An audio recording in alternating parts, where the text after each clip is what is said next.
Hey everyone, you're watching Conversations in Pop Culture, and I'm your host, Andrew Davis. And this episode is brought to you by my sponsors, BCW Supplies.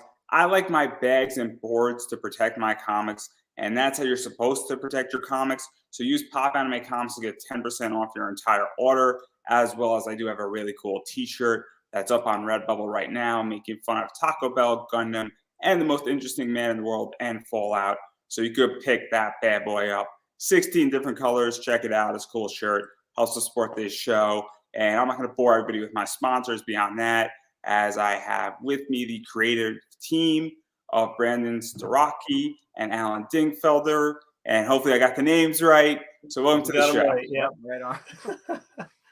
So you guys have a lot going on because you just recently funded a comic on Kickstarter called Avalon. And or Avalon. I'm not exactly sure how it's pronounced. Issue Avalon, 1. Yep. And so obviously I think you're going to have some copies to sell soon beyond the people who picked it up on Kickstarter.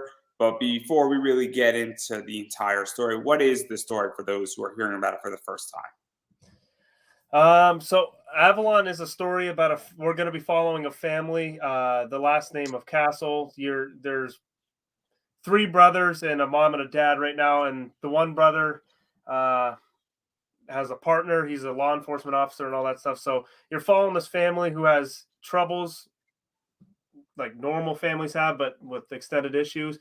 And then they get hit with this apocalypse, so they got to deal with all of that stuff at once. So it's kind of like, I don't know. Yeah, just the ultimate compilation of events going on there. So let's even talk a little bit about this, because obviously there's a lot of stuff going on. And we're going to dive into it in a second here. But we in society are coming out of COVID. We are dealing with a epidemic/pandemic. I don't know how to truly classify COVID per se, but what was the inspiration for writing this comic? Because there's a lot of stuff going on. And obviously there's a few twists that sort of happen in this, with the family being slightly dysfunctional and things that we know and we don't know about the family as of issue 1. And so what was really the inspiration for building this out and creating it? Because that's what I think a lot of people are curious about. I would love to say COVID inspired us to do this, but unfortunately it was the inspiration came years ago. Like 7 years ago when I was like in high school or whatever. I always liked shows like The Walking Dead. I've always liked the post-apocalyptic, kind of environment and all that stuff. And it kind of has a little bit of like me and my family, and all that stuff into it. So you kind of throw that. I always thought to myself, what would I do in a situation with some sort of apocalypse and all that stuff? So then I started thinking. I wrote down a bunch of ideas, and I didn't know what to do with them because I was young and dumb. And a couple years down the line, I met him, and he helped me put all those ideas together. And we kind of just were like, okay, let's do it. And it took us 2 years to write issue 1, because we wanted to make sure the foundation was really, placed there properly, so we can build this world that we, inside Avalon here. And I think we did a really good job of issue 1 to kind of show you a little bit and kind of keep you interested into getting the next issue and all of that stuff. It really just ended up being perfect timing. With the release of everything. I mean, because everyone's already, in the sense of impending doom, and now being able to release this, and everyone can kind of relate to that, and on their own level, dealing with the family issues amongst the COVID stuff. So the timing was perfect, and we're just taking it one step at a time from there. So we're going to dive into the story, but I actually am curious about this, given that this was your first Kickstarter. What was that experience like for you guys? Because I ran a Kickstarter in January for my first one, and I had a very different experience. We had no clue what was going on almost the entire time. It was kind of just like essentially this whole thing was just kind of like, let's just do it, man. I mean, we were just like, let's just do it. So every step of the way, we were kind of just learning as we were going, kind of taking ideas from other people, kind of seeing what other people were doing, figuring out like how we can incorporate that with our own ideas, and a long process of not knowing what is going on. And honestly, quite frankly, we still don't know what's going on. So we're, it's kind of one of those things that we just keep doing you know, we just keep taking one step at a time, and then we kind of evolve into what the situation gives us. You learn as you go. Yeah. No, because I am very curious, because obviously in my experience, I interview a lot of people on Kickstarter, and I've really been doing this for the last 3 years. And so I have insight into how people function, but there's a concept where I was a backer before I was a producer of a Kickstarter. And I produced my podcast, which is different than comics. But at the same time, once you back something and then you produce something, you then have a whole different viewpoint of how something is supposed to work. And so it's very interesting because I have a newfound respect for how a comic book is made and everything that goes into it and the promotion. And so I'm always curious when I speak to new creators and somebody who just ran their first Kickstarter that, oh, now I get it. It's almost like one of those moments where you have an aha moment because you don't understand how something is made. And I'm sure that both of you have read comics before, and then you've now made one, and you're like, oh my God, I now realize how complicated it is to produce a panel, to get it to a printer, to actually make sure that your pages are bled correctly, which is a concept that I think a lot of people don't even understand. And I didn't know what that concept was till about a month ago. So it's super fascinating. That's what I'm very curious about, because your perspective has to change when you read a comic book now, since you created one. Yeah. For, I guess, like, how I can kind of tag on that is I'm very lucky to have him and a couple other people around me, and the artist that I have, Demetrius Nastos. He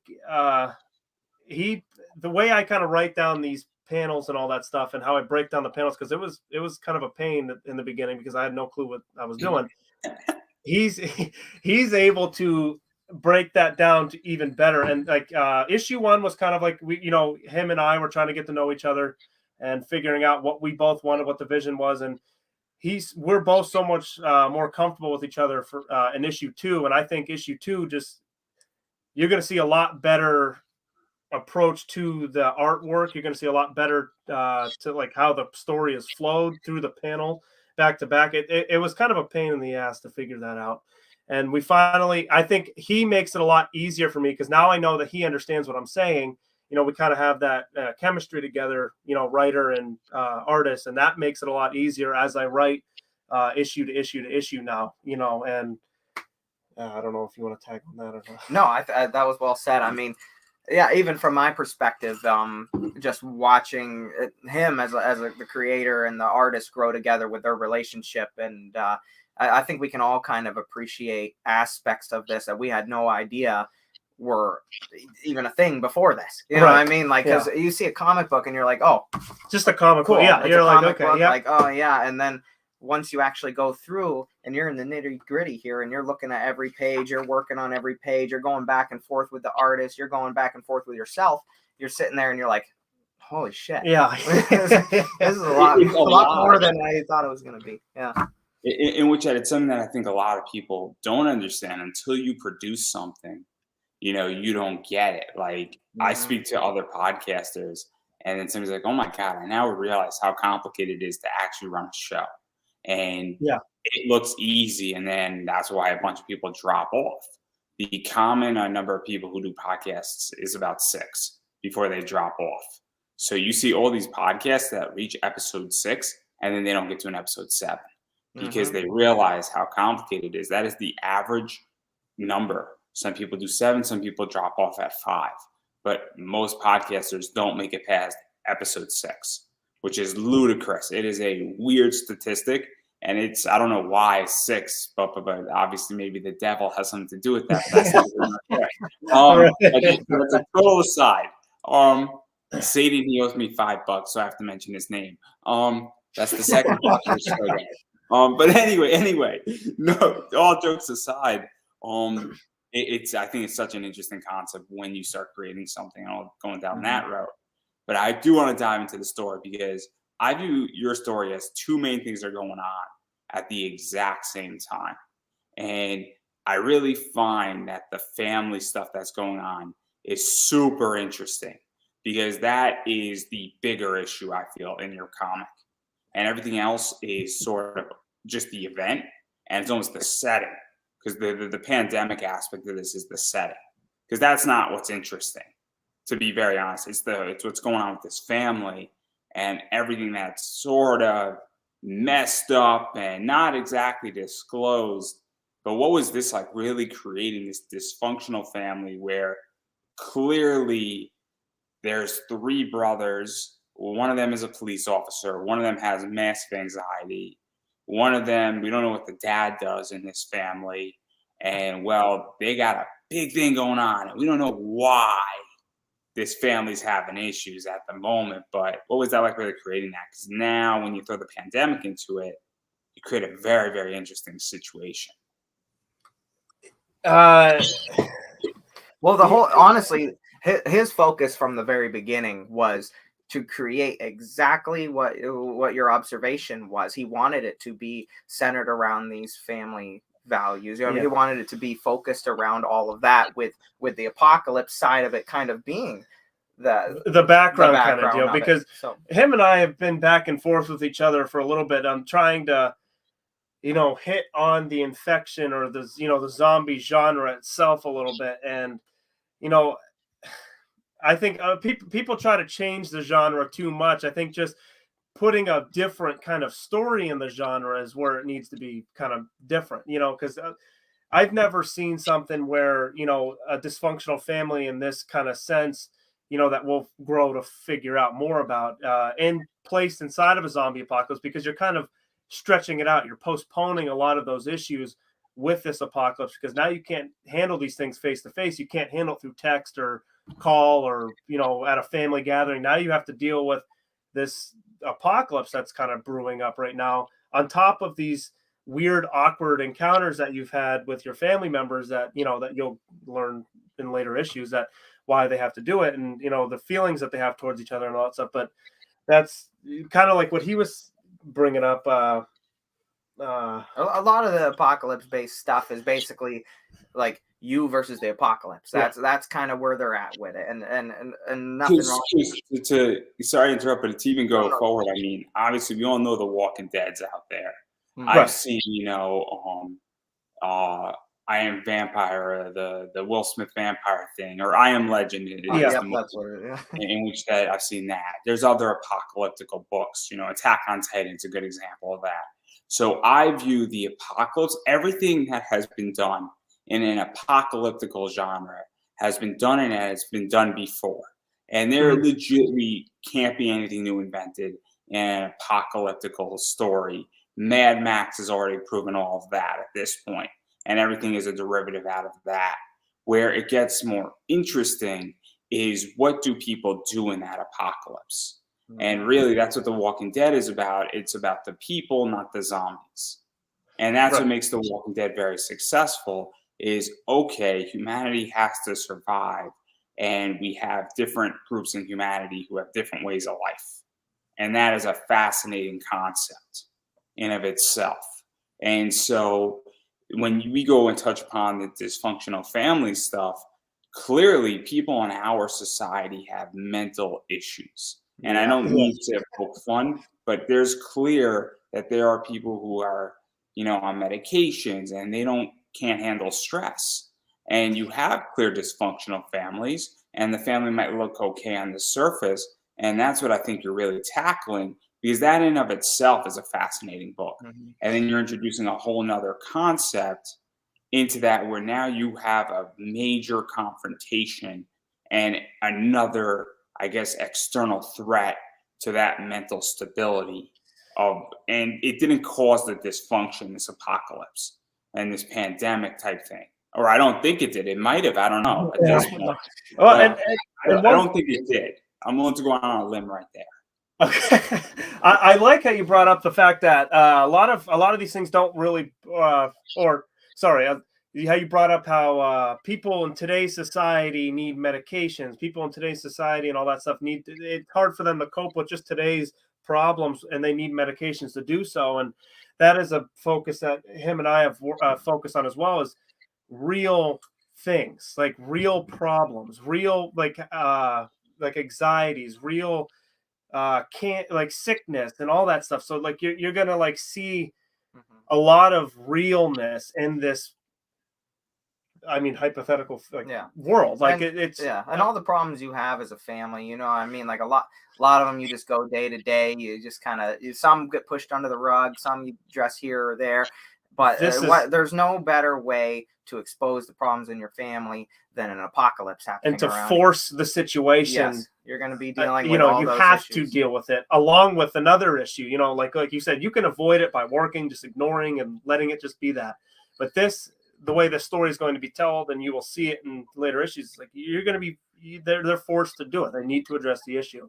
And how we bring that on top of the apocalypse, on top of like the realness of like just real life. And I think a lot of Hollywood stuff kind of forgets that and kind of just ditches that stuff and just focuses on people and or the apocalypse.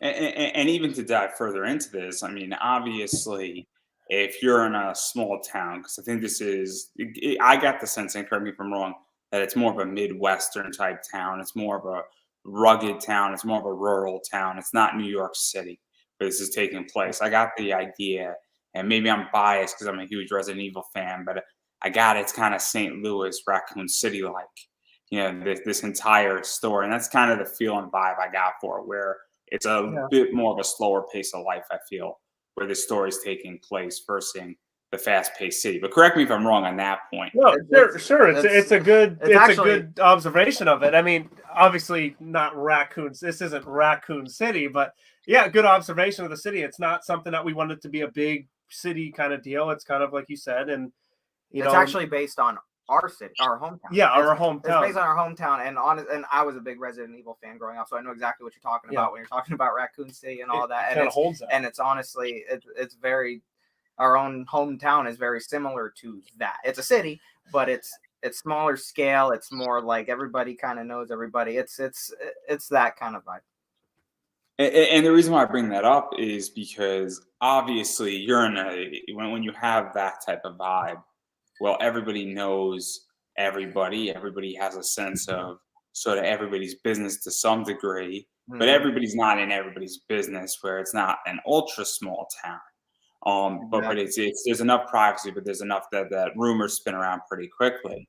And obviously it gets more complicated because, well, you have a character who's a cop. And well, he is directly now going to be thrown into this conflict. And in the first issue, without giving too much away, he is directly thrown in, which also knocks right on the family's door. Versus everybody in this small town / city is going to be having to deal with this in one way or another. But if you're on the police force, you're going to be dealing with that more directly, because you're going to get the calls of these people fighting other people and transforming other people and other stuff. And so that also is going to be something that factors in, because you're not just, if he wasn't a cop and it was just like, oh snap, a vampire werewolf type creature is fighting me and I got to run, that's a scary enough situation, let alone when one of your kids is a police officer. And now he has to deal with that too. And it's now his. Not only does he have to deal with it in that manner, but even going back to the whole small town concept with Andy being a police officer, with the whole everybody knows everything, everybody kind of knows everybody's business. Andy kind of knows even a little more than the average person in the town. You know what I mean? So he kind of has even more understanding of the community and people in it, and all that stuff's going to play out further without giving anything away. All that stuff down the line, there's going to be a lot of plot points hitting on Andy's experience and what he draws on. And he hits it very well, because this is a conversation that him and I have also had with the character Andy, that we weren't sure if we actually wanted him to be a police officer, because it's very like, oh, cliche, like, okay, cool, police officer kind of deal, main character. But it's perfect for him in this world. It's not like we just like, okay, we wanted a cool police officer, you know, or like Rick Grimes, for instance, like, okay, Rick Grimes, police officer, cool. That's not the approach that we're taking for him. Andy's a police officer to fit in this world that we're creating, not because we wanted a badass character, you know, because it's very stereotypical that people are like, okay, cop, cool, you know, cool guy. Well, we don't know that. They might be having the same idea we have. we're just assuming here. Yeah, but that, I guess, whatever he said. So to even talk about that, because I like writing cliche, I really do. And I'm not going to pretend. I mean, I'm going to be producing a comic at some point, and I already have covers somewhat lined up, and they are very cliche covers. And I have no problem admitting, because it's the art that I like. I like a sexy girl in a bikini, playing volleyball, looking in a particular fashion. I'm not going to pretend what I am and what I'm not. And it's a very cliche cover, but I know it's going to sell. I know it's going to make me money. But I also know it's completely cliche.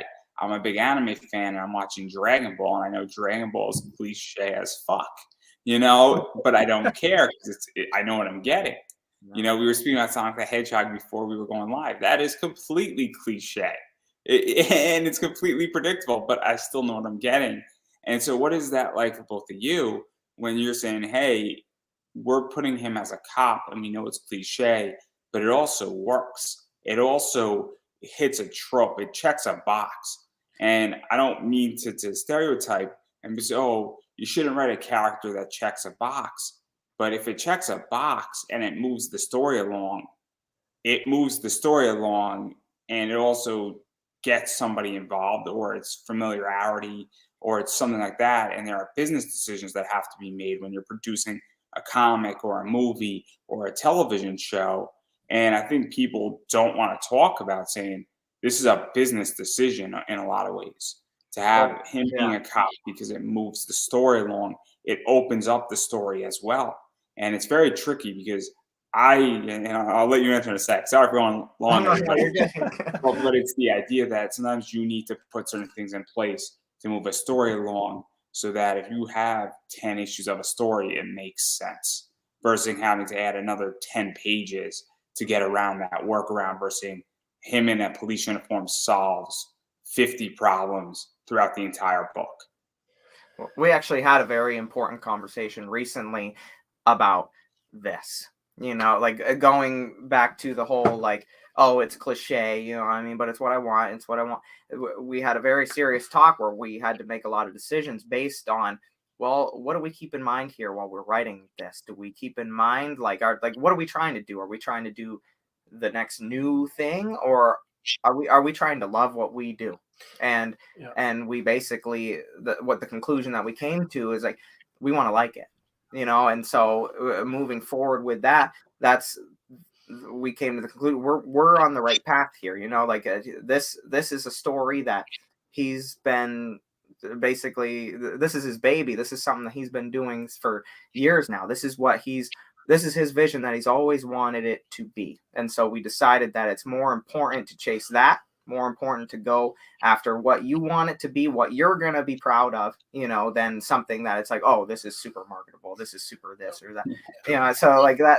So that's the thing, like, just like you said, with, like, you like the girls and the bikinis, do what you love, because that's what's going to make you happy. Oh, my book has nothing to do with what's on the cover. It has nothing to do with whatever it has to do with, you're on the right path. But right, yeah. And I think he hits that point too. And just like I'm going to kind of hit on what you were saying. It's just like, we're skipping steps, because Andy being a cop fits perfect for the story that we're telling, not because we want him, again, to hit what I was saying earlier, not because we want him to be cool, like the cool guy. He looks cool. He's the cop. Cop's cool.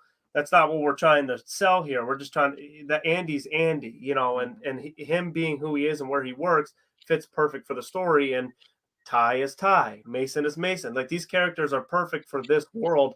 We're not giving them these purposely cliche things to make them cool. They are who they are. You know what I'm saying? We're not trying to make some Batman or Rick Grimes or Superman. It gets very interesting when we go down this route, because I know people in comics and indie comics, and whether they admit it or not, they write characters.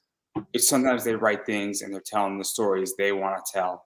And then other times they're writing it because they know a certain character is going to sell.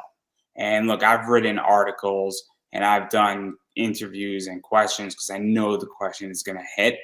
And I know that, whether it's true to myself or not, I have to make business decisions throughout my entire, process of how I think or how I write, or when I'm writing a story, I might put a character in there that I think is a good character, but I might also put in a character because I know that character is going to hit, whether it's on a cover or whether it's on something else, or it's going to be more relatable, or I want to add a element of diversity to it because, well, I want to sell more comics and I want to make money with this.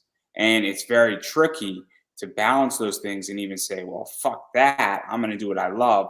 But then all of a sudden, when you have the potential, if you add 3 characters that hit certain boxes, you might make an extra $15,000.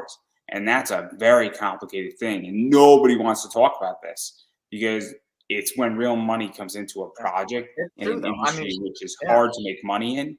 It's a very difficult discussion to have, and it's something that I struggle with just as much as everybody else. Well, that's art's a compromise, and just like you said, and that is the exact compromise. It's like you have to find the balance between the stuff you love and the stuff that the world loves. And I've been involved in different projects pretty much my whole life, and it's always been struggling to find that balance. Perfect balance. And there's been some portions of my life where I would prioritize the marketing value of it, and there's been some portion of my life where I'm like, oh, screw that, I'm gonna do what I want to do. But at the end of the day, a successful project is going to be just that. It's going to have the balance. You're going to have you're going to have elements that you wanted there, that you love, your envision, and then you're going to have the elements that people want to see, and that's what creates marketable art. That's the whole point of it. Yeah. Let me ask a question about your Kickstarter and Kickstarter in general, even talking about marketing, because right now I'm seeing 3 trends that are going on in Kickstarter, and I'm curious how you guys feel about this, where I see people saying, look, this is a pre-order form for my book because I'm making the book anyway. So I just want to give an option for somebody to buy this directly, and it'll help cover some of the printing costs, or I need 5 more pages printed and done in printing to happen, and that's what I'm trying to do here. And you can get it pre-ordered, and then I'm gonna go sell it at cons, to some comic shops, and I'm happy because I'm doing this as a hobby and I have the money to do this project, and well, I just want to recoup some of my money before I go hustle the book like crazy. I see that. I also see people saying, look, I genuinely just want to kickstart this book where I have a little bit of seed money and I need a lot more. And then thirdly, what I'm starting to see is people saying, look, I'm becoming almost an imprint or a complete publishing house, and I need to market the fuck out of this book, and I'm a good marketer. And people are now marketing their Kickstarter because they're viewing their Kickstarter as the place to make $25,000 on top of paying for the art and printing the book. And now it's becoming a viable business. So I'm curious how you guys feel about all 3 of those paths, because the marketing side in particular, my friend Travis Gibb is a fucking savage marketer right now. Cthulhu Invades Wonderland, I think, did almost $50,000. And he marketed that book like crazy and mad. And so it raises a question, is who's the most valuable person on a Kickstarter? It raises the question, what are you trying to do with your Kickstarter? Is it a business? Is it an imprint? Are you a publishing house? Or what is the intention of the Kickstarter? And I'm super curious how you guys view Kickstarter, because I think that's a big discussion and a big debate that's going on right now in comics. Yeah, well, our goals are constantly going to be evolving with the Kickstarter. Now, starting out with this project, our mindset was more along the line, to be honest with you, our mindset was like, we need money. We, what I mean? Like we like, I know your first option there was like, oh, like, I'm going to do this regardless, but I know we weren't there yet. I mean, we were at the point where we need a little help getting this started. But as time goes on, I mean, we're going to spend some time marketing this. Like, we can both draw on past experience as far as marketing other products and stuff. Like, this is both our first venture into the comic book realm. Right. He's been a comic book fan. I've been involved in different projects, but ultimately together, this is our first venture into the comic book realm. So we're kind of learning as we go. The first Kickstarter, our goal was, the second option was literally just to get the money to print the product, to get it out. Yeah. Now, as moving forward, our goals are going to change. We're planning on continuing these Kickstarters. We're planning on having them kind of for every issue. And I can see ourselves going to option 1 for issue 3, issue 4, and then option 3 for issue farther down the line, maybe in the second. But yeah, our goals are constantly going to be evolving, and I'm going to be interested to see kind of how our opinions change over time on that same stuff, because there's a lot of what you're asking. I mean, we're still in the we don't know phase of, so it'll be interesting to see how our goals change and how our opinions change on the Kickstarter. Because I mean, I'll be very honest. Where I do not want to be on Kickstarter forever. Where I want to get same deal. The ultimate goal is to get a publisher. I mean, you don't even need the Kickstarter anymore, and you're done. You're done with so that. It's very interesting. If you guys want to go down a publisher route, I would kickstart the book first, and then I would go to the publisher for second distribution. I would never leave Kickstarter for a publisher. I would not do a retail package. I would go directly to the publisher and let them handle the comic shop retails. But my whole goal is that I want to get corporate sponsors, essentially, and I want to get real big corporate sponsors where I want somebody to buy my show and buy like $40,000-$50,000 ad spots on my show. Right. So then I don't have to ever come back to Kickstarter. And then the only problem I have is that I need to get the views and have substantial guests. Yeah. That's an easier problem than dealing with a Kickstarter. I've learned a very valuable lesson that asking for money is very difficult. And also, it definitely really is. Yeah. Do not want to grant money so easily, and they are very stingy, for lack of a better word. And they have an attitude problem that needs to be adjusted, and that's where our good friend John Cena comes in. But that's not the point. Yeah. I know. Yeah. But it's the idea that it's fascinating. These are things that I'm very curious about because everybody has a different viewpoint on this. And I don't know whose viewpoint is right. And because people are legitimately building businesses off of Kickstarter and are doing 50, 60, 70,000 per campaign. And it's a crazy world. But I'm also very curious, how long is this thing going to last for? I don't necessarily think that there is a right or wrong way. I personally think there's a million ways to do this. There's a million ways to do what you want to do. There's a million ways to do what we want to do. I think that it's about finding the right way for you. And and obviously we'll stay in touch and we'll let you know what we think about the Kickstarter. I'm looking forward. I'm looking forward to this because I don't know the full where everything's going to go, and I'm very curious because I've seen a lot of changes, and I'm sure you guys are relatively new, but I've been on Kickstarter for about 5 years back in projects, and it has been a wild ride in the last 5 years where Kickstarter has evolved massively as a platform. Well, 5 years ago, Kickstarter was the Wild West, and you prayed that you got your book. You prayed that you got your book, and if you got your book, it was a good day. Yep. Okay, it's a good day. If you got your book undamaged, it was a great day. Okay. If you got your book a year and a half later, it was an okay day as well. You didn't get your book, but the person was nice. It was just a bad day. And if the person just stole your money, well, I'm sorry, but you were out of luck. So fast forward to 2019, Kickstarter's become way more legit. So now if you don't get your book, it is World War III. Yeah. If you don't get your book. If you don't get your book in 3 months, it's like the nuke option. Yeah. And then going even further, if somebody runs away with your money, there's this little thing called Facebook, and you publicly humiliate them until and they get banished for 40 years. And they have to wander a desert somewhere. But the idea is that, and then now you have big money coming in. And so I'm very curious how you feel about that as well, because the platform has become legit in the last 2 years, way more that if you guys were doing your project 6 years ago, it would not be the same. No, at all. I have firsthand experience of that. I've had a couple projects, not comic books or anything, but back in the day that I've tried with Kickstarter, and I've observed the same thing you did. Like everything's evolved. Like luckily, there are many smart minds out there figuring out ways that they can use these kind of campaigning websites to bolster their business. I mean, whether or not it's to make it like an income, or that they figure out creative ways to get funds for one project so they can focus on something else. It's crazy how it's evolving. And honestly, I don't think it's done evolving.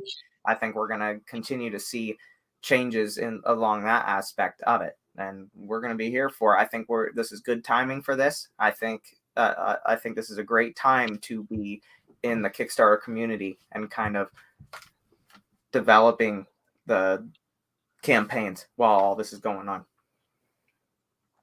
Yeah, it's fascinating in a lot of ways, and obviously, I'm not gonna push too hard into the entire Kickstarter world and all that because you guys are new in the comic world, Right. so Yeah.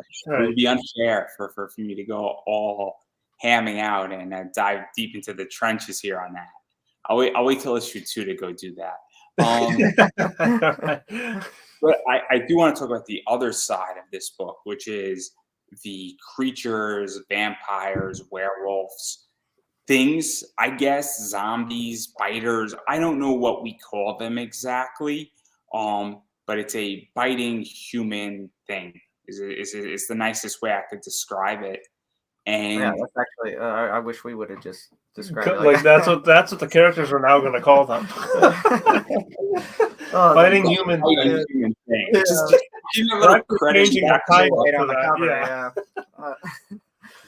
But what prompted this, and what was even the creation for this? Because you obviously want to create something that is scary, that looks like a threat, acts like a threat, that could be a threat. And what was that like, building all that out? Well, that's so it's hard to explain, I guess. There was a bunch of different projects or a bunch of different movies that I watched. Like Walking Dead had influence on it. Actually, you mentioned it earlier. I Am Legend had influence on it. A movie called Stakeland. I don't even know if you know what it is. It's not. It's not. Stakeland. Do you know what Stakeland is? I don't. See what? Oh my god! It's not an A-list movie. I think it went right to DVD, but it's a good movie. So stuff like that, like it just. And then when we were kind of gathered our minds together there, we wanted to make our own kind of zombie, I guess is what you want to call them, but not so crazy. And a lot of what our zombies are is spoilers. There's a lot there there's a lot there that contributes to the plot that we don't necessarily want to give away yet. That it's not too crazy. It's not straying away from the whole zombie thing. Yeah. There's, for lack of a better word, they're zombies. Human people eaters. Yes, like you call them. Yeah, yes. Human people eaters. But there's a lot of plot points that are going to be touched upon as the audience gets revealed what these things are. So we don't want to delve too far into that. But I'm glad you kind of brought that up, because that is a good point, because these zombies are part of the plot as much as the story, as much as the characters are. But yeah. But obviously, we're in the first volume right now, we want to keep that focus on the world building and the characters and all that stuff, right? And obviously, I don't want to push too hard into it, but I'm going to ruin something slightly here, and I think it's actually very interesting. So the first bunch in the book and the first few pages are in black and white. And when we get into an incident where one of the zombies bites a person, well, blood comes out and it's red. And then we start getting more colors into the book. And that is a very interesting situation, because I've had colorists on this show, and I've had very interesting conversations where color does one of two things. Obviously, color makes things pretty and makes things bright, and a good colorist makes a book like, oh, wow, I didn't even know that color existed. And that's always fun. And also, though, going even deeper, it creates and invokes emotion. And it also highlights certain things, and it directs the eyes to certain areas of the page. And it definitely forces the story into a particular direction. So you can color a page 5 different ways. And I don't think I need to explain it to either one of you, but all of a sudden, if I color a page darker, it's going to, for the reader, create a different emotion and a different connection than if I color that page brighter. And so what was this like to introduce color? Because that's another visual that you could add into the book, and that it really, because when you read a comic, me as the reader, I have a lot of control over, how fast the character can speak, how much time has actually elapsed in a circumstance. They enter an apartment. I could read that they go into that apartment in 30 seconds, or they go into that apartment in a minute and a half. Right. And that could change a very different position.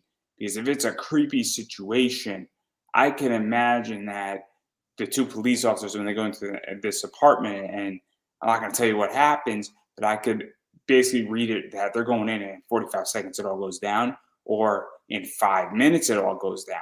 And that's a big difference. And that's a big difference of the suspense. And then when you add color into it, well, that gives me a sense of how much time passed by and also the other surroundings. So what was that like? Sorry for that long-winded position, but it's fascinating to me because this expands and opens up the book in a lot of ways. So I think to hit on the point that you just were talking about how fast things can play out, I think that's very important. I put a lot of that on my artist and the way and I think that's important. Just reading any comic, it's important that the panel layouts kind of dictate speed and all that stuff. And like you kind of said, like as you're reading it as a reader, you dictate that speed because you're reading it and all that stuff, and how you kind of see the page and all that stuff. Kind of you see the panel layout, and that dictates the speed of the whole situation. Now, it's a funny story with the whole black, white, and color kind of deal. The original idea kind of came from what's the cheapest option, and black and white is obviously cheaper than color. And I really wanted to hit that. I really like the whole idea with the blood being part of the thing, and then because the splat. Yeah. And then, just like he said, at first we wanted to keep the whole vibe of this dark. yes. And how you mentioned, like, it's like if you change the tone of a page, you shade it in darker, that changes the vibe of it. You can create that sense. So what we wanted that splash of color, but without changing that dark vibe. We wanted to keep that the same, what do you call that, the environment that you're in as a reader. As you're reading this thing, we didn't want to change your emotions at this part. We didn't want you to think like that it was getting brighter or darker, whatever. We wanted you in the same moment you were in, and we just wanted that splash of difference. And the funny thing is like how we were looking at a cheaper option, but the funny thing is like it ended up being something cool. There's a reason why. This right here, if you look at this and you look at this, you could see that the emotion doesn't change all that much in both of these pages, and they're clearly different scenes. And also they are not directly related to each other, but that's kind of what you guys are talking about. Yeah, right. That's exactly the idea. I'm glad we kind of, because again, the original idea was like, okay, what's cheapest? But then we ended up coming up with a cool idea with it, where the last page, I guess spoiler alert, the last page is kind of like hit that color, kind of feel, and it kind of brings you to it. I guess it just makes it more real. It hits you. It's like a pack-a-punch kind of deal, because you turn that page, it's the last page, and then boom, color. You kind of see everything. You see everything for what it really is, rather than everything that you think it is. Yeah, and it serves multiple purposes. Yeah. Because just being able to see the last page in color gives the audience an opportunity to see the characters the way we imagine them.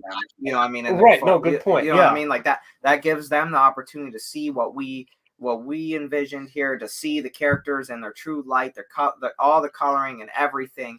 And then pages 1 through 23, you get to see it in your eyes, your brain, the way you want to see it, and I think that's a cool kind of way, we've talked about it, but a cool way to explain it and all that stuff as well. Yeah, it's really interesting, and it can go one of two ways. Anytime you introduce color, obviously Sin City is the best example, where they highlighted and accentuated certain components that was brilliant in the first one. Right. The other Sin City that was more recent was not as good.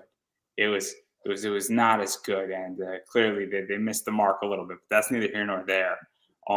But the color accenting really drove a point. And then there's a book called Polar that does a very similar thing, where it's black and white and red/orange, and the orange and like the reds in there are meant to accentuate certain action and point and highlight and direct the reader down a cool path. And so it's very, very fascinating when you go into this. And then I have to ask for issue 2, is this color thing going to continue, or is it going to be sort of like the Sin City highlighting certain aspects? It's going to continue. It's going to and obviously we'll have variations on our issue. I'll let him speak to that because he's been. Well, I guess I don't know where you were going. Oh, okay. I don't know where you were going. We're gonna have variations going down the line. You know what I mean? Like you can get a different version of issue 1 or a different. You know what I mean? Where we'll have different colors or whatever. But as far as do you see where I'm going now? Yeah, I think so. But and we're going to hold that for the most part. I think we kind of collaborated that idea where that last page is going to be that punch, you know, and I think it's always like he kind of mentioned even a little bit earlier where it's our vision of what it is, you know, and then you're not always going to see that as you're reading it because for 99% of the comic, you're reading it the way you're perceiving it. And we give you that 1% where, okay, this is the way we're perceiving it. Whether you take that in or not, it's up to you as the reader to do that. And, I think it's a cool separation from other comics because I mean I don't read many comics, but I don't think I've seen a comic where 23 pages are black and white or red, and then the last page is kind of like a punch to the face with color. You know what I mean? So I think it's kind of a cool thing that we came up with, trying to be cheap, and I think we're going to stick with it. So to even talk about that too, because at this stage in the game, and I don't back a huge amount of Kickstarters where I believe you have to earn my money. I really believe you have to earn my money at this point for me to back a project. And it's unfortunate because we can go through some Kickstarter right now and I can find 50 amazing projects. I have money to back 1. So what that means is that because I have other bills and there's other things I want to buy, and money is not an infinite resource for me. So I have to make determinations on saying, okay, what do I like? What looks cool? What are the stretch goals? What is the page count on a book? Who's the person behind the book? Who's the team behind the book? Because let's be realistic, there are some not nice people in comics right now. There are people who have done bad things, and however you identify bad things, that's up to everybody in their interpretation. And so I have to go through a whole checklist now. And then I come to a point where I'm like, okay, what is also different? Because I've read a lot of horror books. I'm not a big horror fan, but every horror book is almost the same at this point. There's a lot of post-apocalyptical books. There's a lot of sci-fi books. And it's what is the differentiating factor? And then it also goes, I guess, for the creators, how do I stand out? Because the barrier to comics is so low. I don't know how much you know about comics, but back in the 90s, you needed to print 3,000 copies of a book with printers. Now you could print 25 with Comics Wellspring, or you could print like 50 with Mixum, or with Kablam, I think you could print a similar number. And the idea is that, you know, all of a sudden, imagine if you had to print 3,000 copies of your book today. That'd be a big barrier for entry. And so that's something that I'm very curious with you guys, because both from a consumer and even a creator standpoint, I mean, that's how I view it, is that you have to stand out as a creator, because as the consumer, there is so much out there that if you're just generic, you're going to get lost in the shuffle. Right. I mean, to answer your question about the 50-1, I mean, Avalon issue 2 is the one you're going to want to donate to. But all jokes aside here, clearly I'm just a guest on your show now. We'll help you find the one you're donating to. Yeah, we got it already. I already got the answer for it. It's issue 2 of Avalon. And honestly, my brain just went whoop, and I forgot what I was going to say. I have no clue what you were saying. But anyways, so we're going to continue as time goes on. Like I told you earlier, this was our first venture into the Kickstarter stuff. So we were kind of learning how we want to do it as time goes on. And honestly, we were kind of in a time crunch for the first one. It was like, we need to get this going, because we had our own kind of mental deadline that we wanted to reach for this. And that kind of inhibited us a little bit. But now that we're past that point, now we're getting to the point where it's out. We have money coming in from people buying issues and all that stuff. Now it's getting to the point where we can afford to be a little more creative and revealing about ourselves and the comic and everything for our next Kickstarters. And our plans for the future campaigns is to be a little more involving, to kind of sell ourselves, kind of like in the way you're describing, because I'm similar to you in that aspect, where if I'm looking at something, like I don't money's not an infinite resource. If I'm going to back something, it's because it wowed me. Right? It's Avalon too, but no, it wowed. Yeah. And so we're going to be working towards that wow factor. We're going to be developing our Kickstarters as we go on and making them more and more approachable. Yeah, you're going to see it appeasing to the eye a little bit. I mean, because the first issue, because I'm sure it's still up. I think you could see it.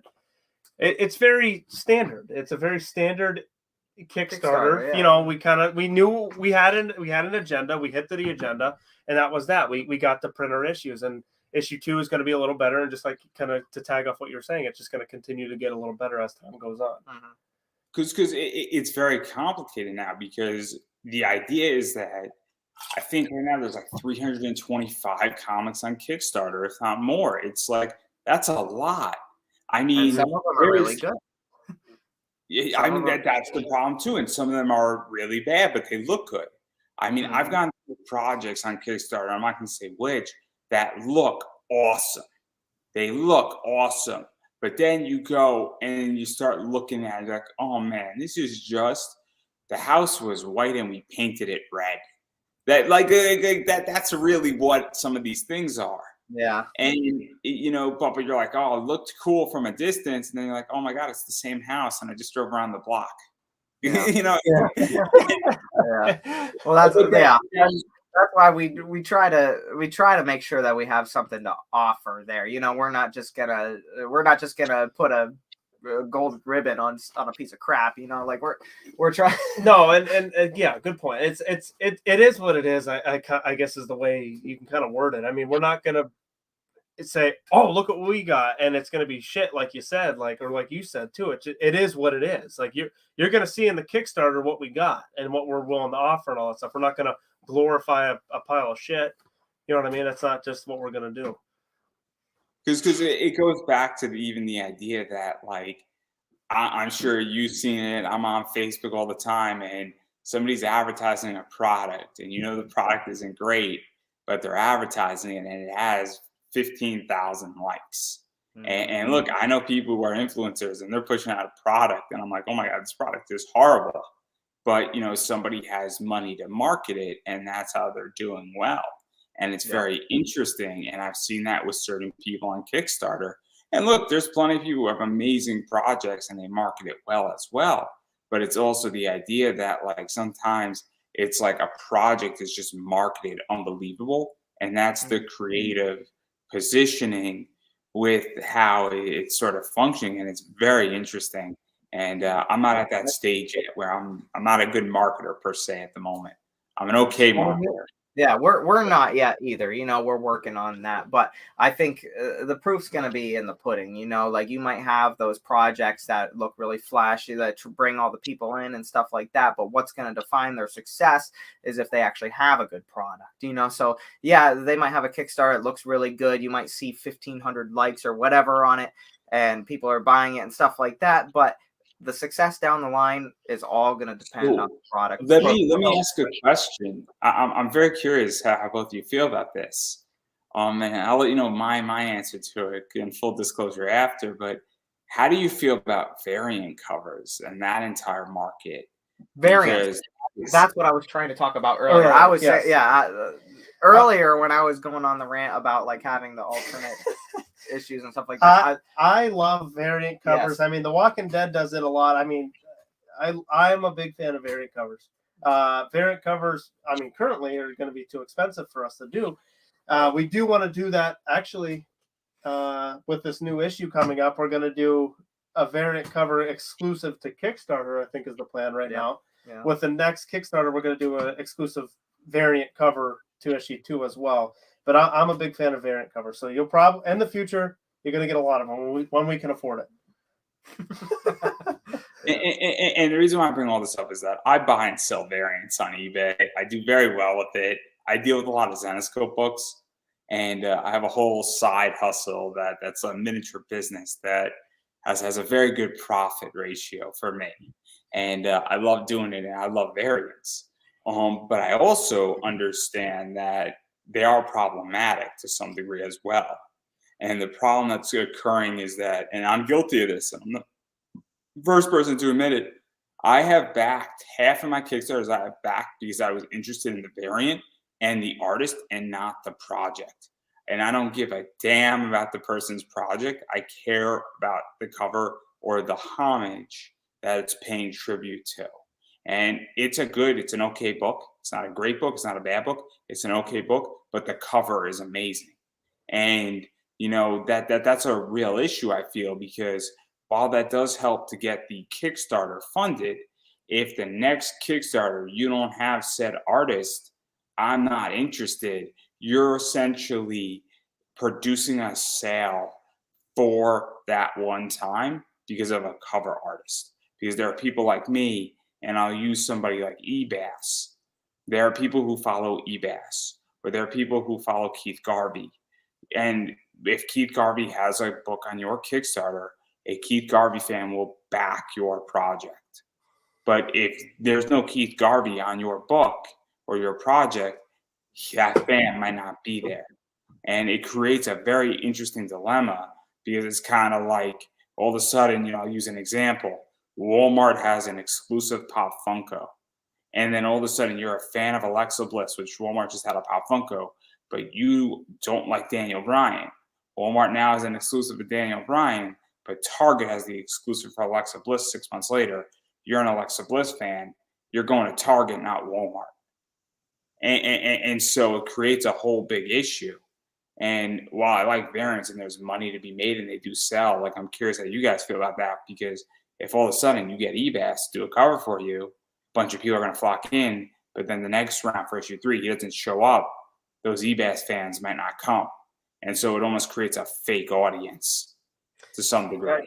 That's an interesting perspective on it. It's not one that I've really even thought about. Right. But to us, the Kickstarter is nothing but a tool in our tool belt. It's not. We're not looking to get the majority of our fans from our Kickstarter. We know naturally, obviously, some will get drawn. Some are going to be drawn through that. But we're using the Kickstarter more of right now of a tool as a tool for our current fans to invest in moving this forward.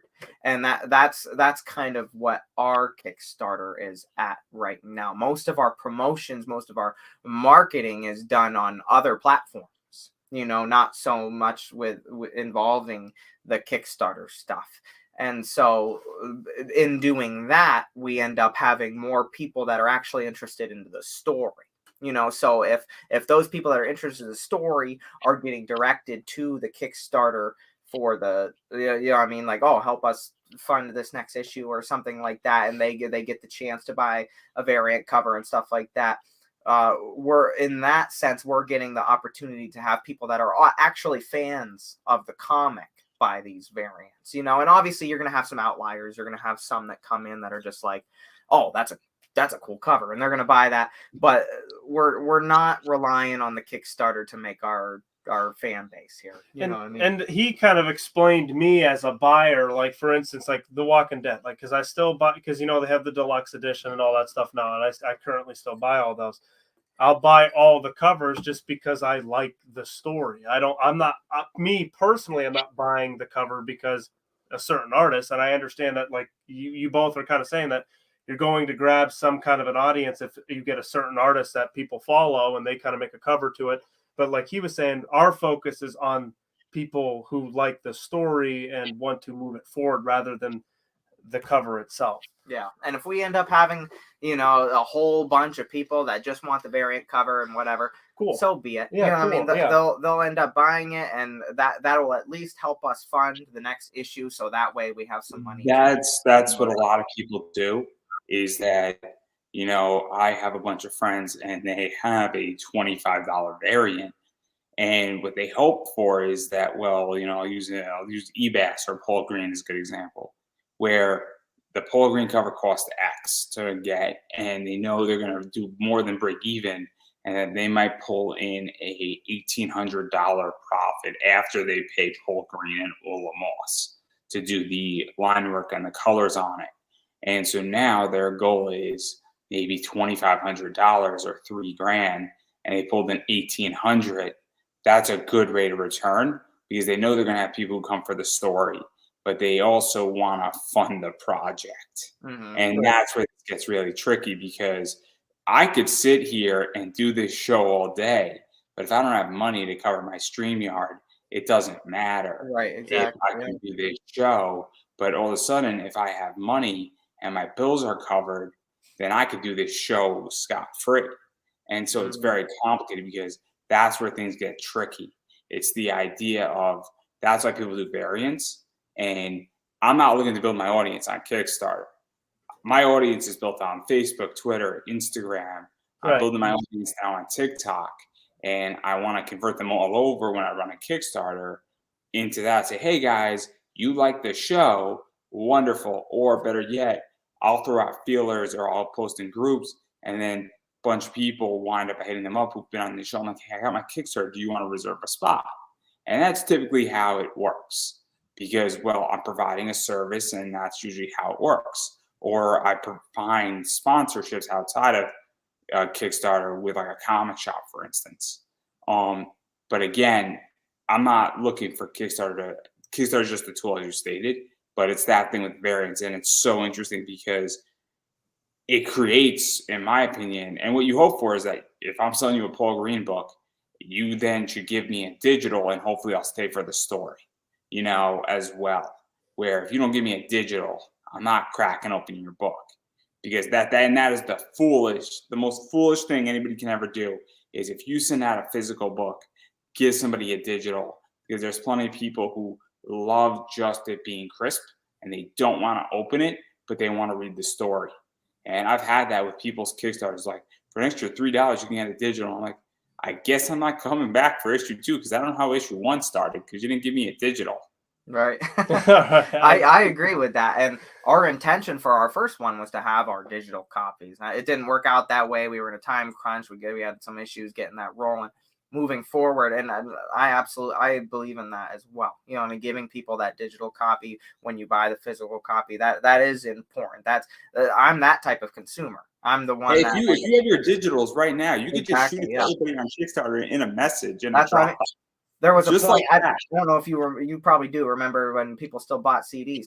I would buy a CD, and I would look for the ones that had there would be like a digital download of something, whether whether it was like a DVD or something like that, or like if you're buying a movie in the store, you buy the DVD, it comes with a digital copy. That's what you want. And I know people don't really do that stuff anymore, and that shows my age. But anyways, that's I'm that type of consumer, and I agree with you on that. And I think that's moving forward. That's what we're planning on doing. We'll see how it works out when we get to that stage, but. Yeah, no, it's super fascinating, but I don't want to push. Oh, you're breaking up there. I don't know if you. Okay, and hopefully I'm back. Oh, yeah, there you are. Oh yeah, as I was stating, I don't want to push too hard on this, because you guys are still very much new to the entire Kickstarter world, and I'm not going to beat you up too hard on it this round, at the very least. Yeah, honestly, you've really pummeled us, right? You probably haven't watched a lot of my interviews, but I've gone deep into stuff with people on Kickstarter, and there's been like hour-long rants with people. And this is what we do on my comic hangouts. I have one tomorrow night, and I may or may not be slightly intoxicated, and there might be some fun rants going on with a bunch of people. So if one of you wants to stop in, you're more than welcome to. I'll happily share the link out and give it to you guys at some point. Yeah, absolutely. Yeah. I don't know how many people are showing up though. That's the problem. So people might have to be rotated out. I think I have 10 people on StreamYard, but I digress. But obviously there's a lot of stuff going on, but I do want to talk about what is next for issue 2 and 3 and 4, and what does the entire game plan look like for you guys rolling out the next one? Where are you out with even getting issue 1 into people's hands? Are you talking big picture, or are you asking like immediate? Like, what's our next step? So obviously, where's issue 1 right now in printing and getting out to the people who backed it on Kickstarter, and then even going further outward, where is issue 2 going to be on Kickstarter, and even the plan for the next, I guess, 6 to 9 months? I'll let him answer that because he's more in. Just so people can get an idea of what to expect and sort of get a game plan saying, okay, issue 2 is going to be out in like 6 months, or it's going to be out, sometime in September, that type of feel. To answer that question, issue 2, I think we're just kind of jumping around with the idea. I think we're looking at a July release for issue 2. That's not official though, so don't quote us on that yet. But we're looking at July right now for the issue 2 release. We want to kind of hit a quarterly, just for money purposes, kind of hit a quarterly release per year and all that stuff, and then hopefully the goal is to hit month to month base releases and all that stuff to go forward. Probably not realistically next year, but the following year is kind of like when we're looking at it. We kind of have realistic kind of agenda with ultimately, all of this. Yeah, the goal is consistency. Yeah, ultimately, we want to get to the point where we're able to produce these and release them and you have the campaigns and stuff at a interval. You know what I mean, where people can rely on it, people know when they're coming. Being the first. You want to be Merck Magazine essentially and how they operate. Yes. Yeah. And being the first issue right now, obviously consistency is still important, but we're also still working on getting issue 1 out there to begin with. Well, yeah, to get the name out there, period. Yeah, and that's what we're currently working on. But again, don't quote us, but consistency is another goal that we want to hit on, is issue 2 coming out very soon, because I think it's important. Me personally, I mean, we kind of bounce around with this idea, but story developing over time grabs audience rather than just hitting 24 pages. Here you go. Do you like it or not? I believe that story is where people kind of like, okay, I like the way this is developing. It's also the idea, and this is just from a consumer standpoint, at least for me. If somebody has issue 1 coming out in January, and then July is the 7th month, 6 months is a long time, right? In comics. Right. One of the things that I do 4 to 5 interviews every single week, so people are never 3 or 4 days without me doing an interview. And every once in a while, I'll take a week off and they're like, "Where the fuck are you, man?" Like, I ghost somebody for a week and people are like, "Where are you on Tuesday?" Like, it's a weird thing. Exactly. But I'm very consistent. People notice that stuff. And that's why ultimately our goal is that consistency. That's what we want. And we're at a unique stage where we don't have that. Well, not only that, but we don't necessarily have the following yet. You know what I mean? Like we're basically just starting out here. So we're at the point where, to everybody that's seeing this thing, whether it's the first issue or the second issue, it's still the first time they're ever seeing it. It's not like they're like, oh, what, I'm looking for the next issue. I'm looking for the next issue. So for a lot of these people that we're being exposed to at this point, it's still their first time seeing us. So it's right now we're finding a balance between spending our resources towards promoting what we have and moving forward to the next issue. And our goal ultimately is by the time that we have this second issue with the Kickstarter campaign and release and everything, by that time, we kind of have an idea, a sense of what our consistency is going to be when we're going to be releasing and how often that's going to be. Yeah. Oh, you cut out again. Oh, he might be as I was stating. Oh. I don't know if he can hear us. Can you hear us? Can you hear us? Hello. He'll come back eventually. It just has to be difficult, guys. It just has to be difficult. There he is. As I was stating, infrastructure is a bitch to build. It really is, and it is complicated. And I am building out a lot of infrastructure right now. Oh man, I'm not going to go into what I'm building out. I'm sure I'll be talking about that tomorrow night at some point. But it is so complicated. And it's the little things. And Mhm. con infrastructure is different from comic infrastructure. That's different from even just networking and networking both online, in person. Your local comic shop infrastructure is complicated. And a lot of this stuff, it's also the idea that I'm presuming both of you have day jobs as well. Yep. Yeah. And so it's also the idea saying, how much time am I going to spend doing this when also on first thing saying, hey, look, I need to watch an episode of TV, or I want to watch a baseball game, because that's also just as important sometimes. And that's why I take a day off every week now, because if I don't, I'm going to go crazy. And so it's Right. super Yeah. complicated, even finding balance and finding the right balance. And that doesn't mean you love your project any less. But, obviously we all have other commitments. Yeah. I'm a single guy right now, but when I have a family, I'm not going to be doing 5 interviews a week. I might do 3. Exactly. And so his priorities change. And that's Yeah. the other thing too. If I'm having a crazy week at work and we'll have them, I might not do, I might do no interviews that week because Yeah. it's a crazy week at work. Or if it's Christmas and that entire week, I might not do anything that week either. So it's Right. very complicated figuring out infrastructure. And that's perfectly fine. I mean, and there's no business on planet Earth that is entirely consistent the entire way. I mean, consistencies change. I mean, like they might be releasing this often for 7 years, and then all of a sudden it's like, oh, they're on the low here for a year or so, and they're like that's perfectly normal, and that's fine. Like, and our ultimate goal isn't to have like a hard Like set. I said, Yeah. we need it Really, out. guys, they really want to do a comic every single day. That's Right, the goal. yeah. They want to release 365 comics in a year. Right. That's really Yeah, what that would be motivation is. ideal. Yeah. So clearly, that's what they really want to do, Mhm. and that's the battle plan. But I digress right there. I do want to give you both the chance to self promote, though. So obviously, where could people pick this book up? Because they can't get it on the Kickstarter because that ended. Yeah, They that's get it that's still. over. Yeah, the issue 1 is done there. Yeah. So tell them where they can get us. You can get us on the Shopify by looking up avaloncomic.myshopify.com. You can look us up on Facebook at Avalon Comic. We're on Instagram as well. Same at Avalon Comic. There's link trees to both of those social media platforms.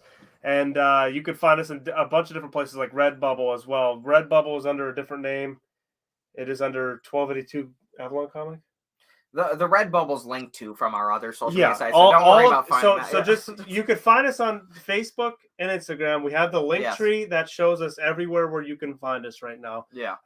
And you can buy merchandise and all of that stuff as well. And yeah, so if you're looking for us, go to Facebook or go to Instagram, search Avalon Comic. Yep. Right there. You'll find us, and that has links to every other site that you can find us on, where you can find our merch anywhere else. Yeah, and I'm just going to keep saying it that you have to support indie comics. And the best way how to do that is obviously catch people's Kickstarters first and foremost, because that is the most direct way, or their Indiegogo, I feel. If you can, it also is the most shareable link, as well as it is also what I find to be an effective way just on an internet level to support an indie project. And then it's also the easiest thing to share out when somebody's trying to fund something. But if the Kickstarter ended, or somebody's not using Kickstarter for whatever reason, or Indiegogo, you should either go to their store, hit them up on Facebook. Gumroad is another one. eBay is a big one that happens. And so obviously all of those platforms, wherever they're selling their, I guess, comic book or comic, or however they distribute it. A lot of people sometimes use Etsy now, which is a big deal, and it's becoming bigger. Also, all of these people have all of these stores all at once. I know people who have a Shopify store, an eBay store, a Gumroad store, an Etsy store, and then they have their own website. And then also other people who are in teams have their creators. So if somebody did a variant cover, they might have that cover in their store too. And so that's something as well, especially if you want to get things signed. When people have variant covers, I know people who have done variant covers who have comps that they sign and then charge an extra $10 for their signature, or they get their comps graded to sell. It's a whole big thing. So if you're looking for particular things out there, guys, look at people's stores, because there's also other things in their stores that might not be on the Kickstarter or on their Indiegogo that you might be able to pick up as well. And I'm sure if there's something that somebody wants and it's not on your store, I'm sure they can DM either one of you or the Facebook page, and something can be arranged if you're willing to sell it. As I always state, everything is for sale for the right price. I was just gonna say, anyone watching, we will literally sell anything. So just hit us up. Yeah. I mean, I'm going to throw you out a question, and you don't have to answer it. But obviously, Yes. I don't know how far the original art is for sale at the moment. But some people love original art, and that's something that people want. And I don't know if the artist wants it. I don't know if you have some original art. I don't know if that's going to be for the second issue of the Kickstarter, or some pieces are going to be up. But people love original art. And I know people who say, hey, I really like the book. I would love to hang up page 3 from this book on my wall. That stuff, we're open to all of that. You know, like right now we don't have anything in particular listed online, you know, but any kind of arrangement, if someone would want to buy something like that, we're open to and move it. Yeah. And in the future, our plan is to have more options available like that. Right now, like we've discussed before, time's our biggest resource and we're low on it. So it's a slow moving. It's your first Kickstarter. Give yourself a break. Yeah, exactly. Will you? It's slow getting that stuff moving, but yeah, like we're open to all of that. I mean, the whole point of this is to interact with people and for us to be on the same page with our fans. You know? So yeah, whatever people want, that's what we want. Right. If they simply want something cool, if they want this last page framed, just message us. They could have the socks that I'm wearing right now, and we will send it to them. Yeah. I don't care. We don't care. Yeah, I mean, actually, I'm running low on socks right now. Maybe after I got a bunch of holes on mine too. So, yeah. But you get the point. Well, I get the point, and also I'm sure that if somebody wants a hat, a T-shirt, all that stuff can be worked out, and I always say that because if somebody wants something off of me with my campaign, that's what it is. That's the beauty of our Redbubble, by the way. Any of our designs that we have uploaded on our Redbubble account, you as the consumer, you can put that on anything you want it to be on. Right. So like if you go to our Facebook or something, you're like, oh, I want some merch. Click on the link tree, go to the Redbubble, and from there, like, oh, I want that logo. I want that logo, but I don't want it on a trucker's hat. I want it on a shirt. You can put it on a shirt. You can put it on a mug. You can put it on a sock. That's the beauty of it. And and the dog can have one too. Yeah, whatever he wants. Yeah, so obviously anything could be done. And on that note, I'm going to give both of you the final word. Final what? Final word, he said. Yeah, so yeah, everybody, we're Avalon. The artist isn't here, obviously, but this is Brandon Starocci. I'm Alan Dingfelder. You can find us on Facebook, Instagram, and our many other places. Yeah, many other places across the web. Hopefully, we'll keep in touch and keep this moving. And yeah, all the support we can get will help us move forward. You know, this is our dream. This is what we want to do. We want to, interact with people. We want to tell our story. And we'll be moving forward no matter what. So, if you're not into it now, maybe you'll see us later and fuck off. No. No. Well, on that note, that's a wrap. That's a wrap. On that note. The show's over, and that's a wrap, everybody.